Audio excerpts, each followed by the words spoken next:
భర్త చనిపోయిన వాళ్ళని వితంతువులుగా భావించడం, వాళ్ళ ముఖం చూస్తే పనులు అవ్వవని, అపశకునమని, దరిద్రమని అనుకోవడం.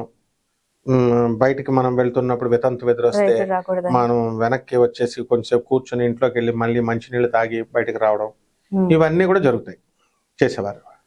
ఇది కేవలం మూఢనమ్మకం. ఒక స్త్రీ తను పుట్టినప్పుడు, ఒక స్త్రీ కానీ ఒక పురుషుడు కానీ పుట్టినప్పుడు భర్తతో పుట్టలేదు. మన కర్మ మనం అనుభవించడం కోసం బట్టలు కూడా లేకుండా పుడతాం.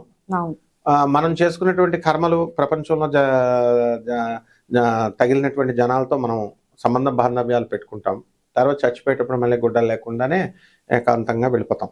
మనకి రుణానుబంధ రూపేణ పశుపత్ని సుతాలయ. ఈ మధ్యలో ఎవరెవరో అప్పులైతే పూర్వజన్మలో మనం ఎగ్గొట్టేశామో అటువంటి వాళ్ళు శత్రువులుగా, మిత్రులుగా, భర్తగా, ఇలా పిల్లలుగా బాకీలు వసూలు చేసుకోవడం కోసం వచ్చిన వాళ్ళే. ఇందులో ఎవడో కూడా ఏ బాకీ లేదే ఎవడో మాట్లాడుకోడు. కాబట్టి లాస్ట్ గా మనం పెంచుకునే కుక్కలు కూడా రుణం ఉంటేనే మనం పెంచుతాం వాటిని. కాబట్టి రుణానుబంధ రూపేణ పశు పత్రి సుతాలయ. ఈ పంతులు గారులు ఎవరైతే నీవు పూజకు పనికిరావని అన్నారో, వ్రతాలు చేసుకోకూడదన్నారని అవన్నీ అబద్ధాలు. ఎవరన్నా అంటే కనుక నేను అధర్వణ వేద పండితుడిని, ఒక ప్రొఫెసర్ని నా దగ్గర తీసుకురండి, నేను చెప్తాను వాళ్ళ సంగతి. కాబట్టి ఎట్టి పరిస్థితుల్లో సుప్రీంకోర్టు అయినా హైకోర్టు అయినా పెళ్లిళ్ళు చేసుకోమనే చెప్తుంది. మళ్ళీ రీమ్యారేజ్ చేసుకోండి, హాయిగా ఉండండి, ప్రజాసేవ చేయండి అని. కాబట్టి మూఢనమ్మకాలకు మనం అవకాశం ఇవ్వకూడదు.